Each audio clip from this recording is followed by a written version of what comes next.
제가 그 주중에 한 집사님께서 저를 찾아오셨어요. 저를 찾아오셨는데 그 이유는 무엇이냐면 제가 그 집사님께 아마 똑같은 말을 2번 했던 것 같습니다. 그랬더니 그 집사님께서 그 말의 뜻이 무엇인지 궁금해 하셨던 것 같아요. 집사님의 표현을 빌리자면 이렇습니다. 똑같은 말씀을 3번이나 하셔서 똑같은 말을 3번이나 들어서는 안 될 것 같다라는 생각 때문에 저를 찾아오셨다라는 것입니다. 어떻게 해야 되는지 이제 묻고 싶으셨던 것 같아요. 집사님의 말을 이렇게 들어보니까 제가 드렸던 말이 집사님을 조금 불편하게 했겠구나라는 생각이 들었어요. 제 입장에서는 그 집사님 너무나 그 일을 잘 감당해 주시고 수고하고 계시기 때문에 좀 더 기대하는 마음으로 이렇게 드렸던 말씀인데, 집사님 입장에서는 집사님이 뭘 못하고 계시니까 그걸 잘하라고 하는 말로 이제 받아들이셨던 것 같아요. 그래서 제가 뭘 해야 되겠습니까? 라고 저에게 물으시는 거였어요. 그래서 집사님께 집사님 그렇지 않고요, 집사님이 못하셔서 그러시는 게 아니라 잘하고 계신데 제가 저희 교육자들이나 제가 더 도와드리지 못하기 때문에 그 부분에 있어서 좀 더 수고해 주시면 좋을 것 같아요 라는 말씀을 이제 드렸죠. 서로 대화를 나누면서 제 말뜻을 이해하셨고 또 집사님의 이야기를 제가 듣고 서로 이해가 되면서 한참을 웃었던 기억이 있습니다. 사람이 살면서 말과 행동으로 인해 서로 오해할 때가 참 많이 있습니다. 부부지간도 100% 서로를 다 이해한다는 건 불가능한 일이에요. 하물며 다른 사람들과의 관계가 어떻겠습니까? 근데 중요한 것은 그런 갈등과 오해의 상황이 안 일어나는 게 중요한 게 아니라, 오해도 할 수 있고 또 갈등도 있을 수 있지만 문제는 이 일을 어떻게 풀어내느냐라는 거겠죠. 그런 면에서 저를 찾아오신, 또 저에게 오셔서 물어주시고 말씀해 주신 집사님이 전 너무나 고마웠어요. 만약에 찾아오지 않으시고 혼자만 마음에 꽁하고 생각하셨으면 얼마나 힘드셨을까.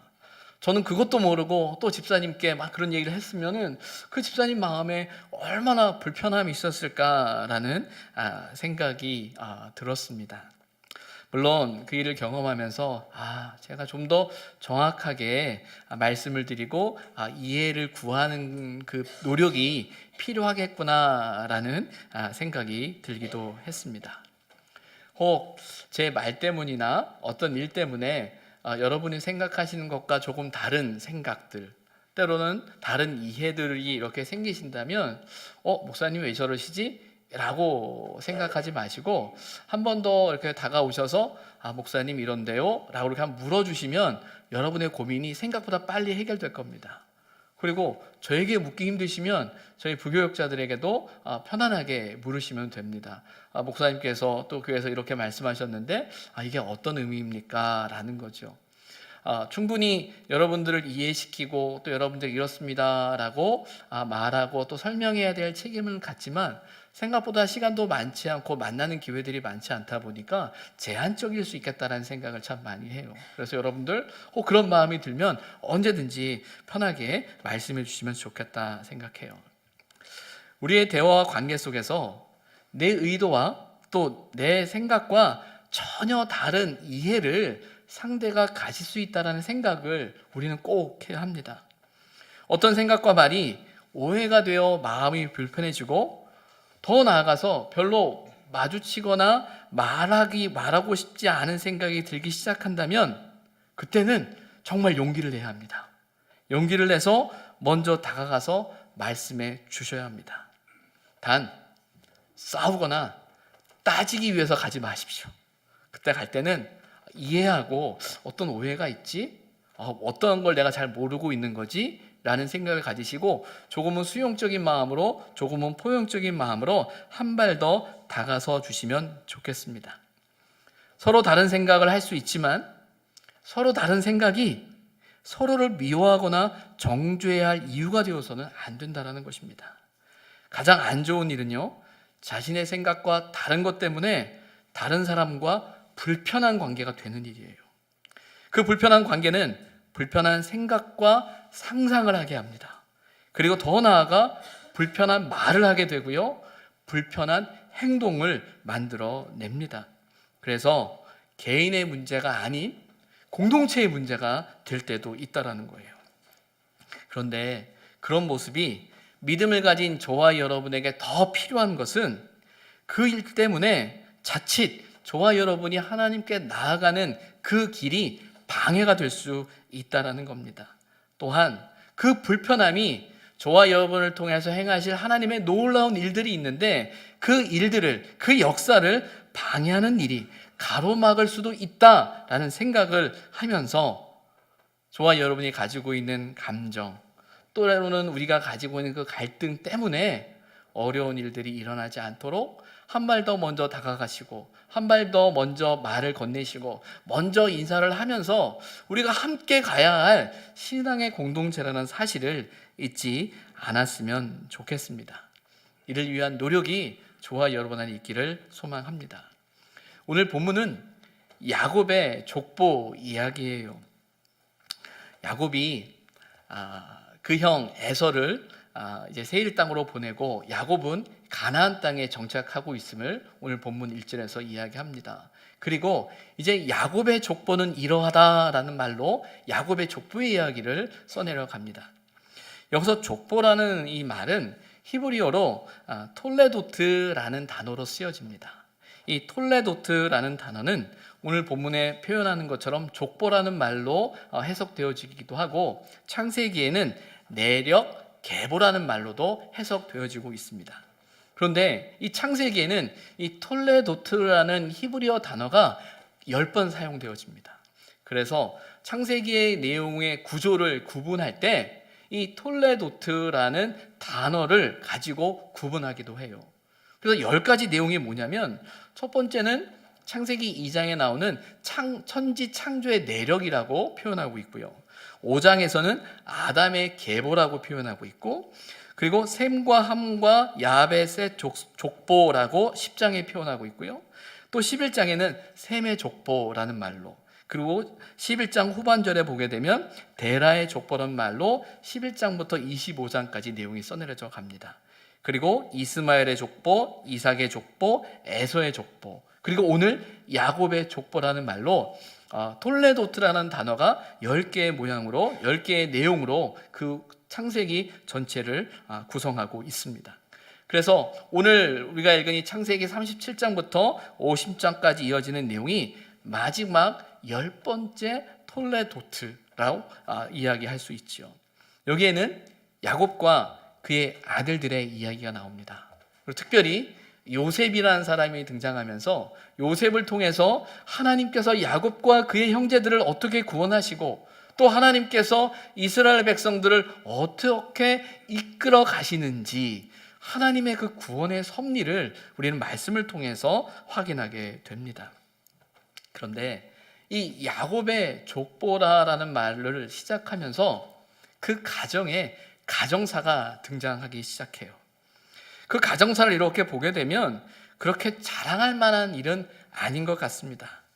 그럼에도 그 가정사를 언급하는 이유가 있는데 사람의 눈으로 볼 때는 도무지 선한 것이 없어요. 그런데 중요한 건 바로 그런 상황 가운데 하나님께서 일하고 계심을 오늘 성경이 이야기하고 있는 것이죠. 그 일하심의 중심에는 누가 있습니까? 요셉이라는 사람이 있어요. 그래서 야곱의 족보는 요셉이라는 인물을 통한 하나님의 섭리하심이며 하나님의 인도하심이라는 겁니다. 그래서 우리가 이제 창세기의 마지막 부분을 이렇게 함께 쭉 읽어가면서 참으로 연약한 우리의 모습 속에서 어떤 면에서는 도저히 선한 일이 나타날 수 없는 그 상황과 환경이지만 그 상황 가운데 하나님께서 어떻게 당신의 뜻을 이루어 가시는지 우리는 발견하게 됩니다. 이어지는 2절에 요셉에 대한 이야기를 하고 있는데 요셉은 17세의 소년이다라는 말로 시작을 하고 있습니다. 그리고 그 요셉이 형들과 함께 지내고 있는데 그 요셉에 대한 설명을 이렇게 말합니다. 그가 그들의 잘못을 아버지에게 말하더라. 누가 누구의 잘못을 말한다고요? 요셉이 그 형들의 잘못을 이야기하고 있는 거예요. 짧은 이야기지만 이 한 구절에는 많은 이야기가 담겨져 있는 것 같아요. 그 야곱의 가정사, 또 그들의 관계, 또 그들 안에 숨겨져 있는 어떤 긴장, 어떤 갈등이 그 한 구절 안에 담겨져 있습니다. 이어지는 3절과 4절을 보게 되면 그 이유를 발견하게 되는데, 먼저는 3절에 요셉에 대한 이야기를 하면서 요셉을 가리켜서 노년에 얻은 아들이다 라고 말합니다. 요셉의 어머니가 누구죠? 요셉의 어머니가 라헬입니다. 라헬이에요. 그래서 라헬은 그의 언니 레아, 또 오늘 본문에 나오는 빌하와 실바가 아이를 다 낳을 때까지 아이를 낳지 못하는 여인으로 있었어요. 그런데 하나님께서 그를 통해 요셉을 허락하셨단 말이에요. 야곱은 누구보다 라헬을 사랑했죠. 그래서 사랑했던 여인이 아이를 낳았을 때 그가 갖는 기쁨이 더 컸던 것 같습니다. 그래서 요셉을 더 많이 사랑했다. 그리고 그 사랑의 증표로, 그 사랑의 증거로 어떻게 했어요? 채색옷을 지어줬다라는 거예요. 그런데 그 모습을 바라보는 형들의 시선이 있었습니다. 4절인데 우리 함께 읽어보겠습니다. 4절 말씀입니다. 그의 형들이 아버지가 형들보다 그를 더 사랑함을 보고 그를 미워하여 그에게 편안하게 말할 수 없었더라. 왜 미워했다고요? 아버지가 자신들보다 그를 더 사랑했다라는 것 때문에 편애였던 것 같아요. 그를 더 사랑했던 것이. 근데 오늘 본문에는 편안하게 말할 수 없었더라라는 말로 그 미워함의 이야기를 설명하고 있어요. 여기서 편안하게 말할 수 없었더라라는 말을 히브리어로 그대로 직역하면 이렇게 된다고 합니다. 그들은 그에게 샬롬이라 말할 수 없었다. 형제들이 요셉에게 샬롬이라고 말할 수 없었다라는 겁니다. 히브리 사람들에게 있어서 샬롬은 어떤 뜻이죠? 인사말이에요. 안녕, 잘 주무셨어요? 잘 지내셨어요? 평안하시죠? 라는 인사말인데 오늘 형제들이 요셉에게 샬롬이라고 말할 수 없었다. 더 나아가서 그에게 인사하는 것조차도 힘들어했다, 불편해했다라는 거예요. 어디서부터 그 잘못이 시작되어졌는지는 알 수 없지만 서로 간에 주고받은 아픔과 상처들 때문에 점점 불편해지는 마음과 그로 인해서 말하기 싫어지는 모습들, 그리고 더 나아가서 인사조차 하지 않는 모습이 그려지고 있는 거예요. 마음에 감정이 생기면 편하게 말하기가 참 힘들어요. 또 오해를 가지거나 상처를 가지게 되면 그런 상황에서 말을 한다는 건 정말 싫은 게 저와 여러분의 솔직한 모습입니다. 이런 상황에 무슨 선한 일이 있겠어요. 그런데 더 나아가서 그들의 감정의 그 갈등을 증폭시키는 일이 5절 이하에 나옵니다. 요셉이 5절에 보니까 꿈을 꾸고 자기 형들에게 말했다라고 되어 있습니다. 그 꿈의 내용이 뭐예요? 단을 함께 묶고 있는데 자기가 묶은 단에 형들이 묶은 단들이 다 절을 하는 겁니다.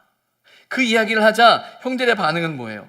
8절에 보면 그의 말로 말미암아 어떻게 해요? 더욱 미워하였다.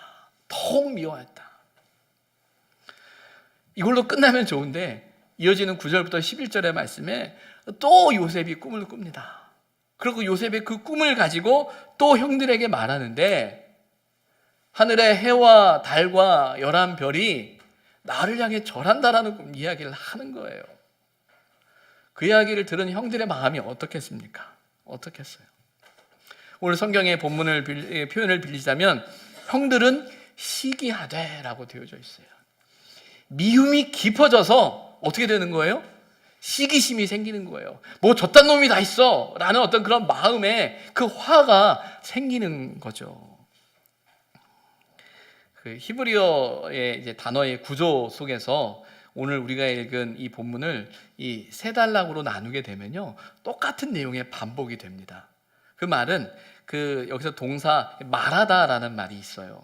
요셉이 야곱에게 말하고요, 요셉이 형들에게 말하는 이 말하다라는 단어가 세 개가 나오는데, 우리가 개역 개정에는 2절 후반절에 나오는 것처럼 아버지에게 말하더라라는 말, 그리고 형들에게 말하매, 또 형들에게 말하여라는 이 말하다라는 말로 개역 개정은 쓰여져 있지만, 히브리어에는 이 세 단어가 다 달라요. 그래서 첫 번째 말하다라는 단어는 뭐냐면 나쁜 말들이 들어가다, 말 그대로 고자질하다라는 말이 그 단어에 들어가 있는 거예요. 두 번째는 나가드라는 단어인데 불 가까이 가지고 가 환히 보이게 하다, 그 말을 가져가서 그 잘못을 환하게 보여주는 그걸 장면을 설명을 해요. 세 번째 사파르라는 단어인데 돌에 글을 새기다, 계산하다, 설명하다라고 해서 정말 꼬치꼬치 정확하게 그 가슴판에 상처가 되게 새기는 듯한 그런 말이라는 거예요. 어때요? 말이 점점 깊어지죠? 좋은 의미에서 깊어지는 게 아니라 나쁜 의미에서 그 말이 깊어지는 거예요. 그러다 보니 처음에는 그를 미워하였다라는 표현이 다음에는요 더욱 미워하였다, 세 번째는요 시기하였다라고 되어져 있어요. 차라리 말을 하지 말지. 가만히 있으면 믿지는 않을 텐데 그가 말을 내뱉으면 내뱉을수록 형들의 마음 가운데 깊은 상처가 되고 갈등이 되고 감정이 상하고 있음을 보게 되는 거죠. 톨레도트, 이제 마지막 10번째 이야기에 흐르는 감정은 무엇입니까? 무엇이죠? 사랑이에요? 아니죠. 미움이에요. 아니, 하나님께서 야곱의 족보를 통해서 하나님의 일을 이루신다라고 하시는데 조금은 긍정적이고 조금은 아름답고 조금은 뭔가 소망차고 조금은 기대되어지는 어떤 감정이 흘러도 이게 될까 말까 하는 상황인 것 같은데, 오늘 본문에는 그 야곱의 족보라고 이야기하고 있는 그 상황에는 철저히 미움이라는 감정이 흘러가고 있음을 보게 됩니다.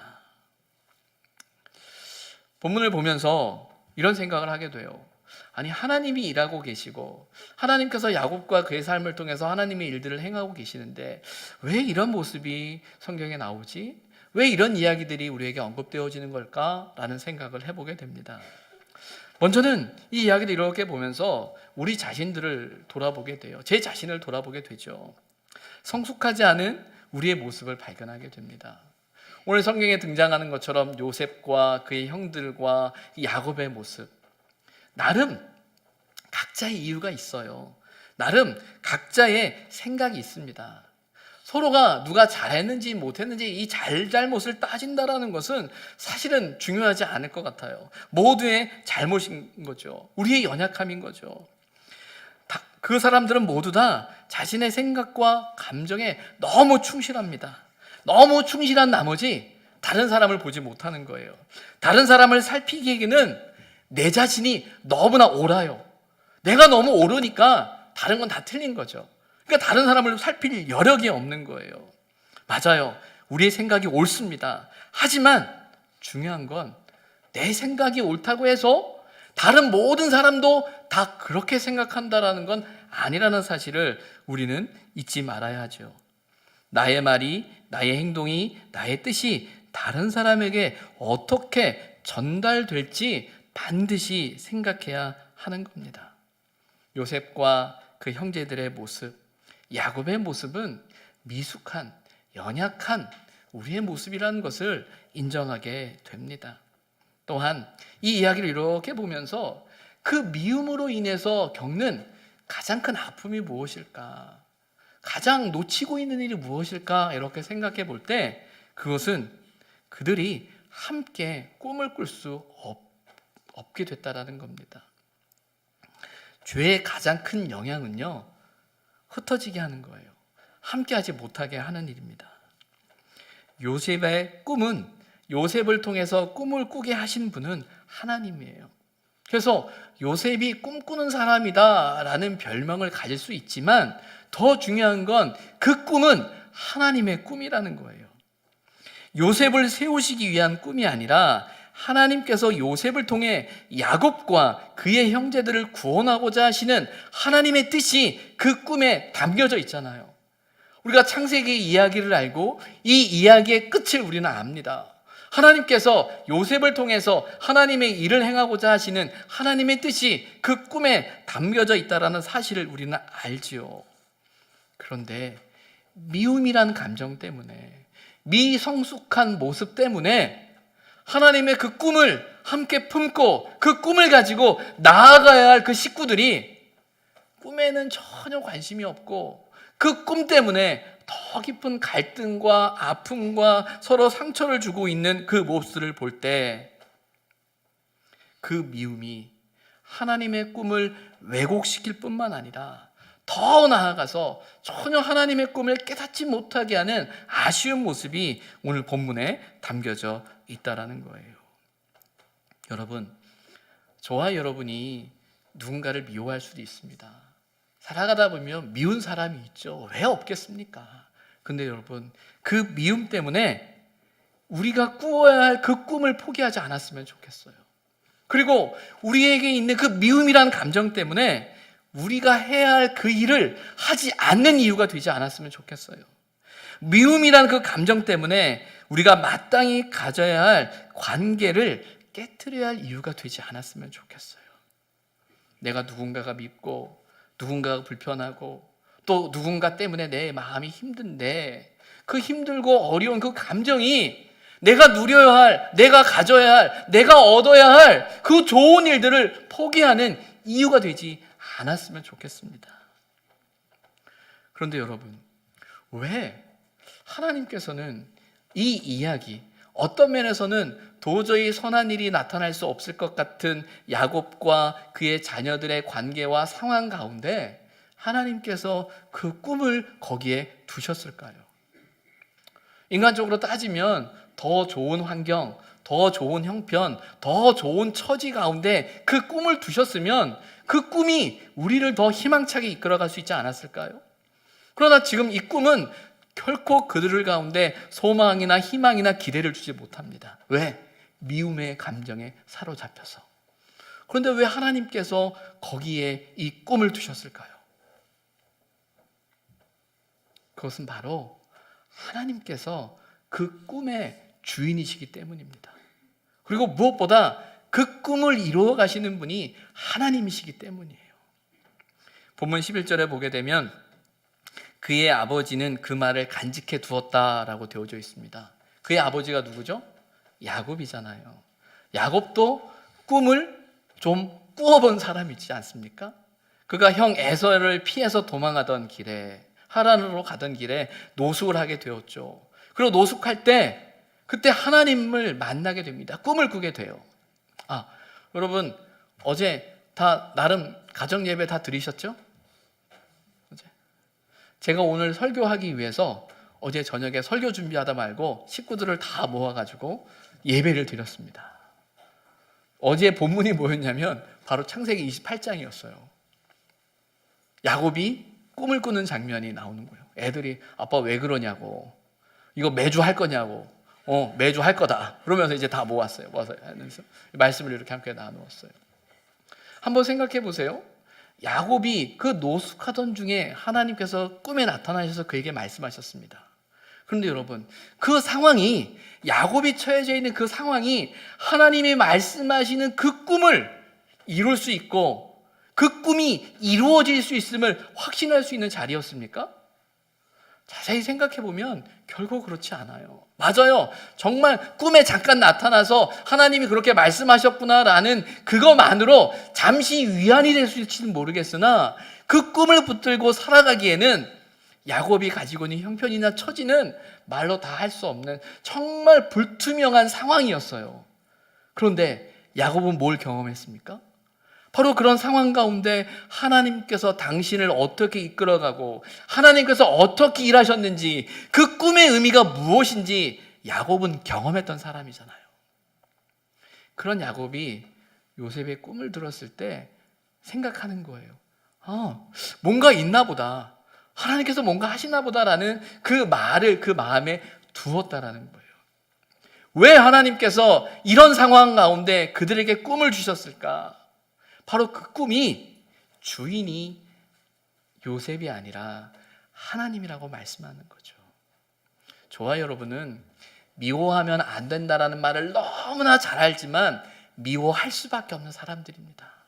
서로 사랑하며 살아야 된다는 걸 너무나 잘 알지만 사랑하며 살지 못하는 게 저와 여러분이에요. 야곱과 요셉, 또 요셉과 그의 형제들의 모습을 보면서 왜 집안 꼴이 이 모양이야? 라고 말할 자격이 사실은 우리에게 없어요. 우리에게도 상처가 있고 아픔이 있고 연약함이 있어요. 그런데 너무나 감사한 건 뭐냐면 바로 거기에 하나님의 꿈을 두시는 거예요. 소망이 없다라고 생각하고 도저히 가능성이 없다라고 생각하고 선한 것을 기대할 수 없을 것 같은 거기에 하나님이 꿈을 두시고 바로 거기에서부터 하나님의 일을 이루어가고 계시는 그 하나님의 손길을 우리는 발견해야 한다는 겁니다. 오늘 우리가 읽은 1절부터 11절의 말씀을 보게 되면 하나님이란 말은 한마디도 나오지 않아요. 그러나 여러분, 여기 누가 계십니까? 하나님이 계시잖아요.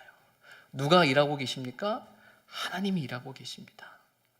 미워할 수밖에 없고 또 우리의 감정에 갇혀서 정말 원망하고 불평하고 속상해하고 괴로워하고 누구를 미워할 수밖에 없는 우리의 모습인데, 그런 연약한 저와 여러분 가운데 하나님께서 꿈을 주시고 그 꿈이 하나님이 하실 수 있는, 하나님이 이루어 가시겠다라는 그 꿈으로 우리의 가슴 가운데 주셨다라는 것입니다.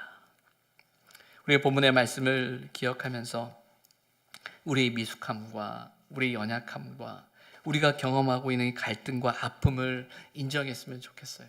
하나님, 참 제 마음대로 안 됩니다. 알면서도 참 어렵네요. 인정했으면 좋겠어요. 그러나 그 상황 가운데 다시금 하나님의 손길을 신뢰했으면 좋겠습니다. 우리가 계속 읽어가는 성경 말씀을 보게 되면 하나님이 그 감정을 내버려 두지 않으세요. 그 감정을 만지시는 게 하나님의 손길입니다. 우리가 그 하나님의 손길을 인정하고 하나님께서 일하실 것을 기대했으면 좋겠습니다. 우리에게 주어지는 상황과 형편과 처지에 도저히 소망이 없다 할지라도 그 상황 가운데 역사하시고 일하실 그 하나님을 우리가 기대했으면 좋겠습니다. 그리고 우리가 함께 하나님이 기뻐하시는 그 꿈을 꾸길 원합니다. 그리고 우리 힘으로는 할 수 없지만 예수 그리스도의 이름의 능력 가운데 그 꿈을 이루실 하나님의 은혜를 경험하는 저와 여러분이 되기를 주님의 이름으로 부탁을 드립니다. 기도하겠습니다. 그렇습니다. 하나님, 미워할 수밖에 없고 그 미움의 감정에 갇혀서 아파할 수밖에 없는 우리 자신인 것을 이 시간 고백합니다. 그럼에도 불구하고 그곳에 하나님의 꿈을 허락하시고 하나님의 꿈이 시작되어지는 것을 발견하게 됩니다.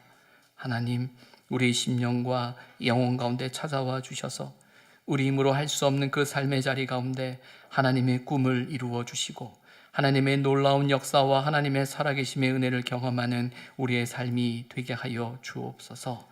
주님만을 바라보게 하시고 주님만을 의지하는 믿음의 걸음이 되게 하여 주옵소서. 예수님의 이름으로 기도드립니다. 아멘.